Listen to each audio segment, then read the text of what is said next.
এবার আপনারা অনেকে জানেন না, সাবধান থাকবেন। আমার কাছে অনেক খবর আছে, অনেকে আধার কার্ড লিঙ্ক কেটে দেওয়া হচ্ছে।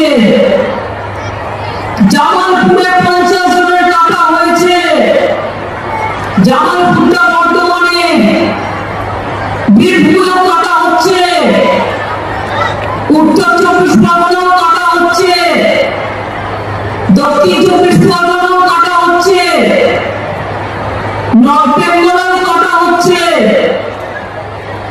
প্রথমে বললে আধার না হলে তুমি চোখে দেখবে আধার, তোমার ব্যাংক অ্যাকাউন্ট হবে না, তুমি কোনো সুযোগ পাবে না।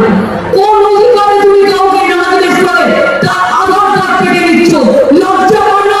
ইলেকশন আগে তারা যাতে ব্যাংকের লোন না পায়, ব্যাংকের মাধ্যমে টাকা না পায়, ইলেকশন না পায়, লক্ষ্মী ভান্ডার না পায়, তার জন্য তোমাদের চক্রান্ত।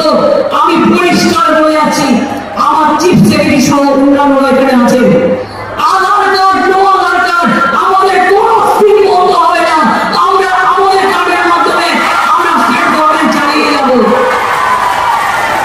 আর যে কাজটি দিল্লি করছে ওদের ফুটানো ভোটা করে দেবো। কোথাও বলে আধার কার্ড করো না, স্কুলে ভর্তি হতে পারবে না, 1000 টাকা দাও, কেন দেবে? রেশন কার্ড করবে, স্মার্ট কার্ড করবে, আধার কার্ড করবে, কোভিড কার্ড করবে, জন্ম মৃত্যুর কার্ড করবে, কার্ডগুলো কি গলায় মালা করে রাখবে? আর তারপরে কার্ডগুলো আবার বুঝুন কাউকে না জিজ্ঞেস করে অসংখ্য কার্ড বাতিল করে দেওয়া হয়েছে। আমি বাংলার মানুষকে বলতে পারি, ভয় পাবেন না, আমি আছি। বাংলায় একটি স্কিমকে আমি আধার কার্ডের সাথে সংযুক্ত করতে দেবো না। সেরকম বলে যদি দেখি আধার কার্ড নিয়ে ওদের কোনো ছলনা আছে, সবাইকে অনুরোধ করবো, দেখুন তো কোথায় কোথায় আধার কার্ড কার্ড বাতিল করা হচ্ছে।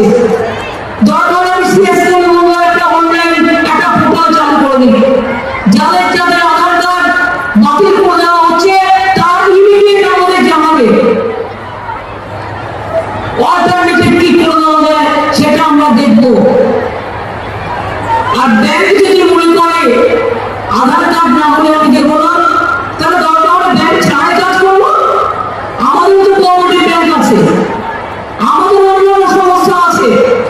মানুষ যাতে তার কোনো বেনিফিশিয়ারি থেকে বঞ্চিত না হয়, এটা আমার 100% গ্যারান্টি দেব আপনাদের কাছে।